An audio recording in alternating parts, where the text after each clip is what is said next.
রচনা ব্যানার্জি এসেছিলেন, অদিতি মুন্সি ছিলেন, এত কর্মীরা হেঁটেছে, এত মানুষের সাড়া পেয়েছে, খুব ভালো।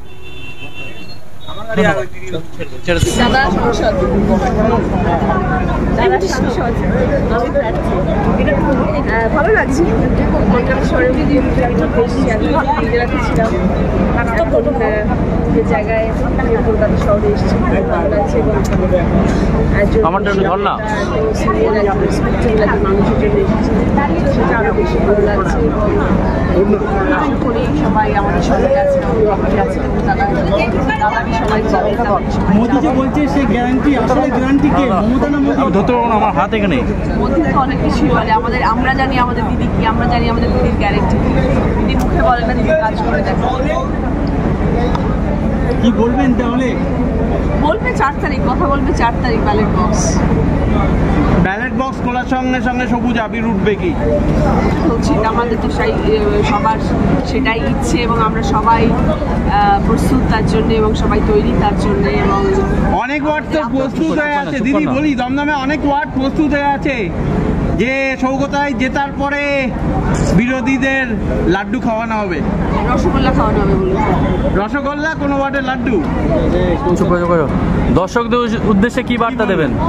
দর্শকদের এটাই বলবো যে ভোট আমাদের গণতান্ত্রিক অধিকার, আমরা কাউকে জবরদস্তি করতে পারি না কাকে আপনারা ভোট দেবেন, কিন্তু এটাই ভোট, এই ভেবে ভোট দেবেন যে উন্নয়নের পাশে থাকবো, উন্নয়নের সাথে থাকবো, আমাদের পশ্চিমবাংলার যার রাজ্য তার পাশে থাকবো, আমাদের পশ্চিমবাংলার নেত্রীর পাশে থাকবো, কারণ তিনি একমাত্র আমাদের পশ্চিমবাংলায় ভালো রাখতে পারেন।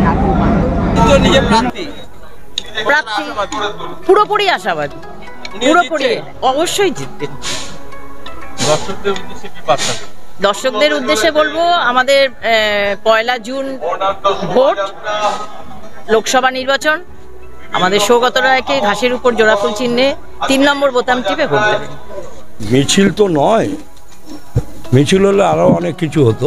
এটা হচ্ছে প্রার্থী আমাদের ওয়ার্ডে, ওনার ওয়ার্ডের যে সকল বাসিন্দা আছে তাদের কাছ থেকে আশীর্বাদ নিতে এসেছেন, তার জন্য এটা পরিক্রমা।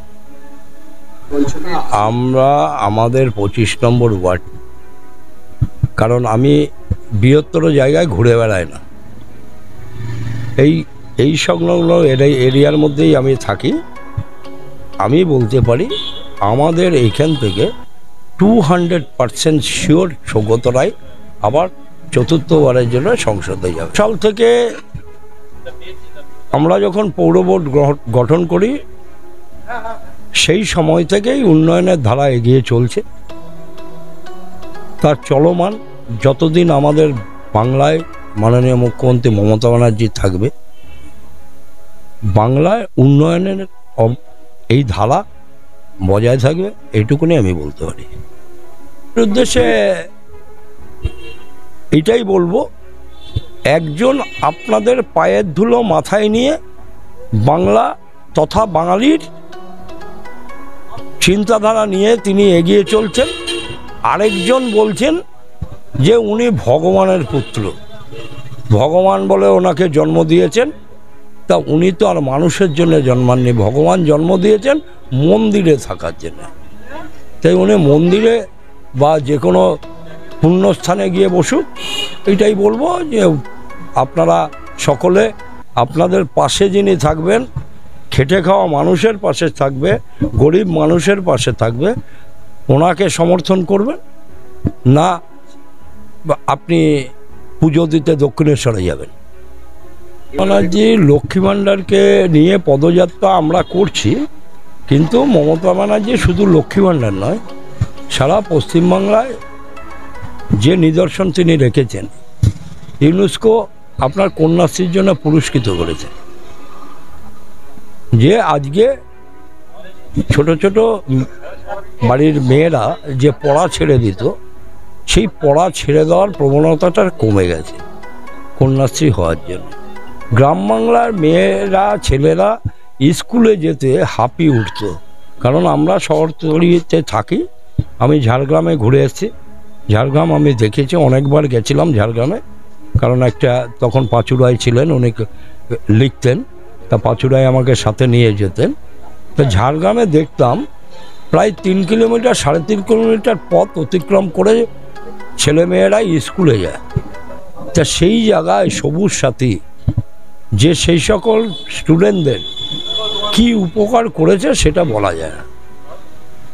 তেমনি নিন্দুকেরা অনেক কথা বলেছিল যে স্বাস্থ্যসাথীর সুবিধা বলে মানুষে পাবে না। আজকে